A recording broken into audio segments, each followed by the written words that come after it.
I'm Amy Cherry. This local news is a service of Flagler County's Toyota dealer, Beaver Toyota, here to wow ya. It's Election Day where thousands are expected to cast their ballots, but just how many already did so in Flagler County? John Arking takes a look. Early voting in Flagler County is over, leaving today as the finale to the midterm election. Flagler County Election Supervisor Katie Lenhart. So today, if you're going to vote, make sure you know where your assigned precinct is located. It may be different than an early voting site. The library and the community center are voting centers, but they're not for every voter in the county. It's based on your residential address. So if you don't know where you're going to vote, you can look it up online at flaglerelections.com or give us a call at 313-4170. Lenhart says that 36,600 ballots were cast in Flagler County before Election Day. That amounts to a 44% turnout already. That compares with 42,626 ballots cast before Election Day in 2016, but that was a presidential year when turnout is traditionally highest.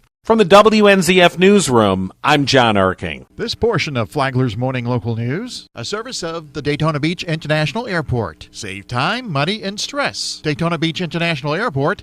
It's just plain easy.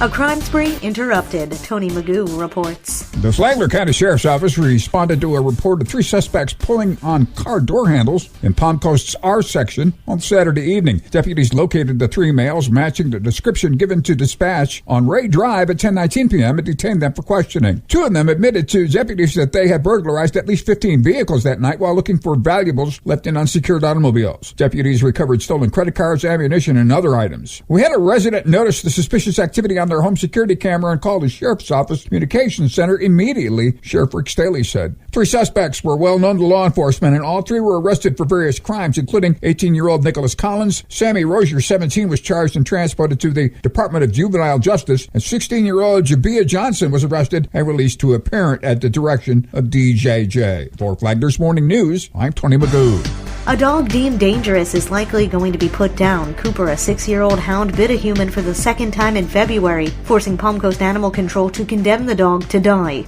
Port Orange declared Cooper dangerous in January. Then the dog was moved to Palm Coast and adopted by Dottie Benton.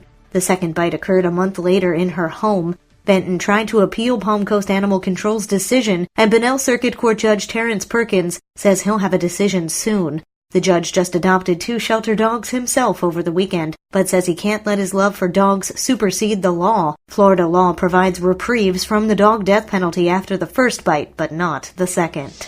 If you use the Graham Swamp Trail on Old Kings Road, you'll have to find another trail to use for the next week or so. Flagler County Land Management Coordinator Mike Lagasse said they'll start removing trees today. We are working with a contractor to remove leaning hazardous trees from the Graham Swamp Trailhead on Old Kings Road, from around the pond on the south side, from near the little dock that's right there by the parking lot, and then we're working to the north up until the trail really takes a hard east turn. Lagasse said the work to remove the hurricane-damaged trees will take about 6 days, starting today. He said everything should be back to normal next week.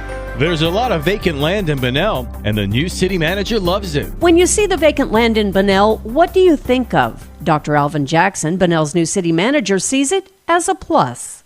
Being an economic development person, you look at being the 2nd largest city in the state that has a lot of vacant land. Boy, that is a real opportunity. Jackson said in a recent interview that it was a college advisor who would go on to be the governor of Maryland who took him under his wing and prepared him for a future in government. Jackson said that at 26 years old, he managed a small city called Edenville, Florida. He said he got the governing bug when he was a kid in junior high school. Jackson said he's lived in the south, the central, and the north parts of Florida and now calls Flagler County his home and Bunnell the center of the universe. Tomorrow, in part 3 of our series with Dr. Alvin Jackson, what Bunnell's clean slate means. From the WNZF Newsroom, I'm Deb Albertson. And now you're up to date on Flagler's Morning News. I'm Amy Cherry.